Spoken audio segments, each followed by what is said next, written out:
संत समागम हरि कथा तुलसी दुर्लभ दोई शुद्ध धारा धन लक्ष्मी तो घर पापी के भी हो। नमस्कार दर्शकों, हमारे वेद पुराणों में सत्संग का बड़ा ही महत्व बताया है।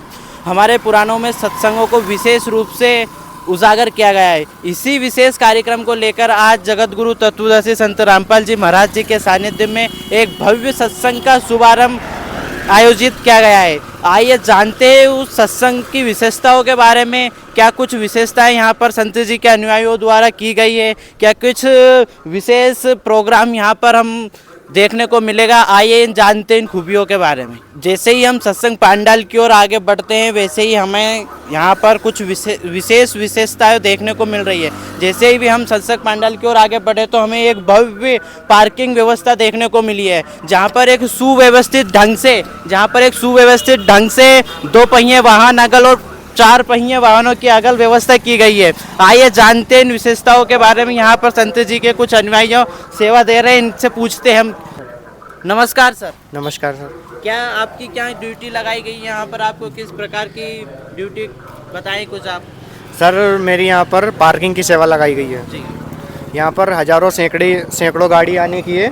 किसी भी भाई को गाड़ी को निकालने या रखने में दिक्कत ना हो, इसलिए दास की यहाँ पर सेवा लगाई गई है।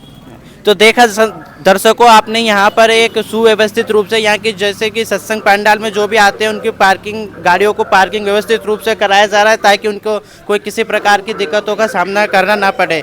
जैसे ही हम सत्संग पंडाल की ओर आगे बढ़ रहे हैं, हमें यहाँ सामने एक फ्लेक्स देखने को मिल रहा है, जहाँ पर लिखा है तीनों देवा कमल दल बसे, ब्रह्मा विष्णु महेश, प्रथम इनकी वंदना फिर सुन सदगुरु उपदेश। जैसे कि इस पोस्टर को हम देख रहे हैं, देखकर ही ऐसा प्रतीत होता है कि यहाँ पर विशेष आध्यात्मिक चीज का कुछ अवसरन या कुछ विशेष चीज हमें देखने को मिलेगी। जैसे ही हम आगे की ओर बढ़ते हैं तो हमें यहाँ पर कुछ हमारे होली बुक्स देखने को मिल रही है, कुछ सदग्रंथ देखने को मिल रहे हैं। आइए जानते हैं इन सदग्रंथों को यहाँ रखने के क्या कुछ उद्देश्य है। नमस्कार सर। नमस्कार जी। जैसे कि सर हम यहाँ पर देख पा रहे हैं, हमें यहाँ पर कुछ आध्यात्मिक पुस्तकें देखने को मिल रही है, जैसे कि महाभारत, श्रीमद् देवी भागवत पुराण। इन चीज़ों का यहाँ पर रखने का क्या कुछ उद्देश्य है? इन सदग्रंथों को रखने का यही है कि हमारे सदगुरु रामपाल जी महाराज जो भी ज्ञान देते हैं वो इन्हीं सदग्रंथों से देते हैं। जिस भी कोई भी जगत का भाई आता है और उसको शंका है तो उसका शंका समाधान इन सदग्रंथों से किया जाता है। हाँ, तो देखो नमस्कार जी। जैसे कि हमने इन सर से जाना, यहाँ पर इनसे पूछा तो उन्होंने बताया कि ये जो आध्यात्मिक पुस्तकें हैं, ये जो भी यहाँ पर जो अतिथिगण या कोई लोग बाहर से आते हैं तो उनको एक आध्यात्मिक चीज की जानकारी अपने ही सदग्रंथ से, अपने ही वेद पुराणों से मिल सके, इसलिए ये ग्रंथ यहाँ पर इन्होंने कितनी एक सुव्यवस्थित रूप से यहाँ पर व्यवस्था की गई है। आइए और हम आगे की ओर बढ़ते हैं।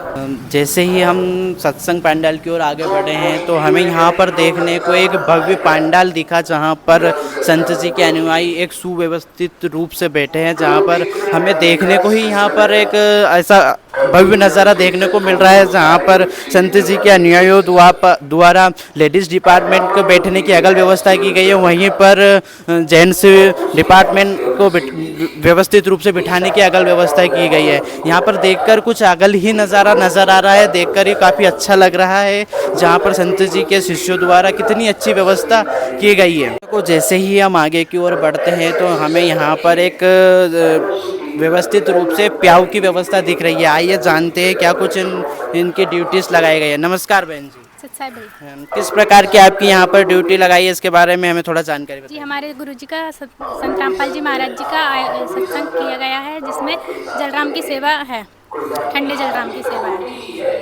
तो देखा दर्शकों, आपने यहाँ पर संत जी के अनुयायियों द्वारा ठंडे जल की व्यवस्था की गई है, ताकि जो भी उनके अनुयायी आए उनको ठंडे जल से उनका स्वागत किया जाए या उनको ठंडे पानी पिलाकर उनकी आत्मा तृप्त करके उनको सत्संग श्रवण या सत्संग सुनने के लिए पंडाल की ओर भेजा जाए।